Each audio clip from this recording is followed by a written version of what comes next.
സുഹൃത്തുക്കളെ, ഏവർക്കും മറുപുറത്തിലേക്ക് സ്വാഗതം. പറഞ്ഞു വരുന്നത് പുഴയെക്കുറിച്ചും മരത്തിനെക്കുറിച്ചുമാണ്. ആർക്കെങ്കിലും പുഴയോ മരമോ ഇഷ്ടമില്ലാത്ത ആൾക്കാരുണ്ടാകുമോ? നമ്മൾ ചെറുപ്പത്തിൽ വളർന്നു തുടങ്ങുമ്പോൾ തന്നെ നമ്മൾ വരച്ചു തുടങ്ങുന്നതോ കണ്ടു തുടങ്ങുന്നതോ ആയിട്ടുള്ള കാര്യങ്ങൾ എന്താണെന്ന് വെച്ചാൽ പുഴയും വൃക്ഷവുമാണ്. മനുഷ്യൻ്റെ ജീവിതത്തിൽ അവന് ഏറ്റവും ഇഷ്ടപ്പെടുന്ന രണ്ട് കാര്യങ്ങൾ തന്നെയാണ് പുഴയും വൃക്ഷവും. അതെന്തുകൊണ്ടാണെന്ന് ചോദിച്ചു കഴിഞ്ഞാൽ നമുക്ക് പലപ്പോഴും അത് എക്സ്പ്ലെയിൻ ചെയ്യാൻ കഴിയില്ല. കാരണം ഈ രണ്ട് കാര്യങ്ങളും നമ്മൾക്ക് പറഞ്ഞറിയിക്കാനാകാത്ത തരത്തിലുള്ളൊരു ആനന്ദം അല്ലെ സന്തോഷം നമ്മുടെ മനസ്സിലേക്കൊരു ശാന്തത കൊണ്ടുവരുന്നുണ്ട്. അതെന്തുകൊണ്ടാണെന്ന് നിങ്ങൾക്കറിയാമോ? നമ്മളുടെ ജീവിതവും നമ്മളും പുഴയെപ്പോലെയോ മരത്തെപ്പോലെയോ ആകണം.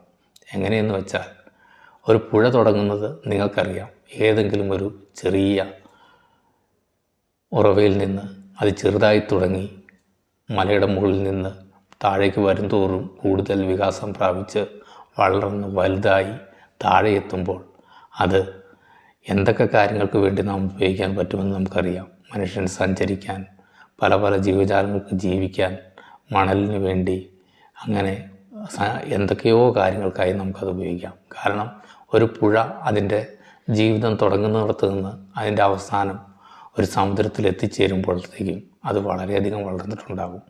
അത് പോകുന്ന വഴികളിലെല്ലാം മറ്റുള്ളവർക്ക് ഉപകാരമായി, മറ്റുള്ളവർക്ക് എന്തെങ്കിലുമൊക്കെ കൊടുത്തിട്ടാണ് പോകുന്നത്. മരത്തിൻ്റെ കാര്യവും അങ്ങനെ തന്നെയാണ്.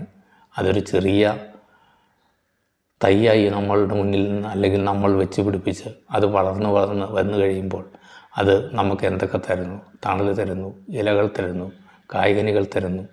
അത് പല കാര്യങ്ങളിലും നമ്മളെ ഔഷധങ്ങളാകുന്നു. നമ്മുടെ വീടിന് വേണ്ടിയോ മറ്റുള്ള കാര്യങ്ങൾക്ക്, ഫർണിച്ചറിന് വേണ്ടിയോ ഏതെങ്കിലുമൊക്കെ രീതിയിൽ അത് നമുക്കെല്ലാം ഉപകാരപ്പെടുന്നുണ്ട്.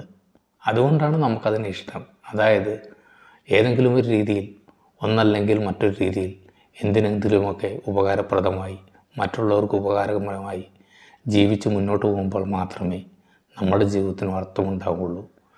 വരൂ, നമുക്ക് ശ്രമിക്കാം ഒരു മരമോ പുഴയോ ആകാൻ.